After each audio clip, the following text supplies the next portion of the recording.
আর তো সহ্য করতে পারতেছি না, যা করার তাড়াতাড়ি করো। তোমার তো গতকালকেই বলছি ডাক্তারের কাছে লও। ডাক্তার কি করবে হুনি? ও কি কেউর কথা হনে? ওই চালানে হয়ে পড়ছে মানুষের খেতি। আচ্ছা ওরে সে খেতি করতে যাইবে কে?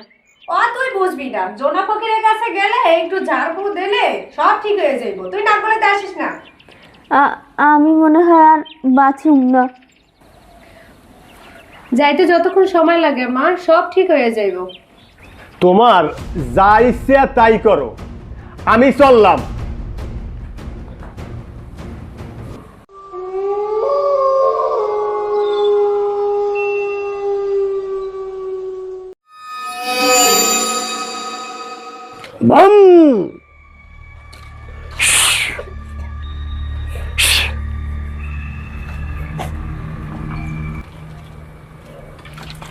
বাবা, বড় বিপদে পড়ে এসেছি।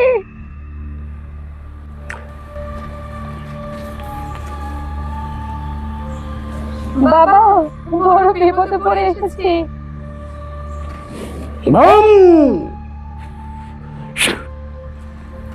জানি জানি মহা বিপদ হয়েছে, চালানের মুখে পড়েছিস। বাবা, আমি এটা আগে বলেছি। যা করার তাড়াতাড়ি কর, আর সহ্য করতে পারছি না।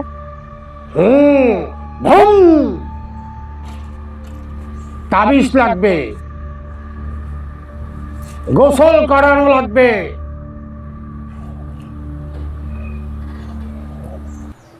তাতে ৩,৩৩৩ টাকা লাগবে, এক পয়সা কমাইলেও হবে না। বাবা, এত টাকা আমি কই পাবো?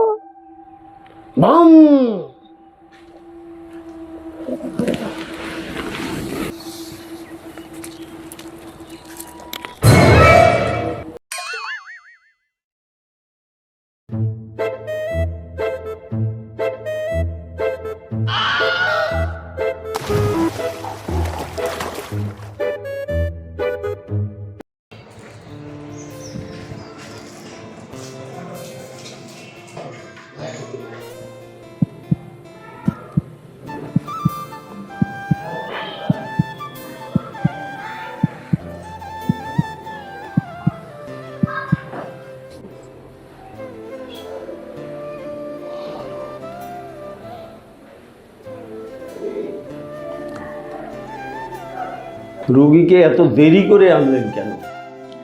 স্যার, বুলটা মই হরছি, ওর কোনো দোষ নাই। হাতের কাছে চিকিৎসা থইয়া পড়ছে এক পহির ফক করে পাল্লায়। ওর তো গ্যাসের দোষ। হাই হাই কয় কি? আর ওই বন্ডটায় মরে কইছে যে ওর পানি পড়া লাগবে, নাওন লাগবে, তাবিজ লাগবে। ৩,৩৩৩ টাকা করছে। হাই হাই রে কপাল।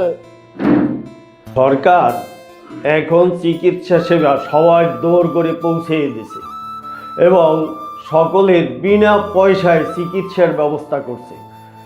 সরকার আর কি করবে আপনাদের? কাজেই এই সমস্ত ভুল আর করবেন না। স্যার, আপনি মগো ভুলটা বাইঙ্গা দিয়েছেন, এরকম ভুল আমি আর কখনো করবো না। তোমার এখন কেমন লাগছে মা? এখন অনেকটাই ভালো। ভালো? যাও, কোনো ভয় নেই, তুমি সুস্থ হয়ে যাবা।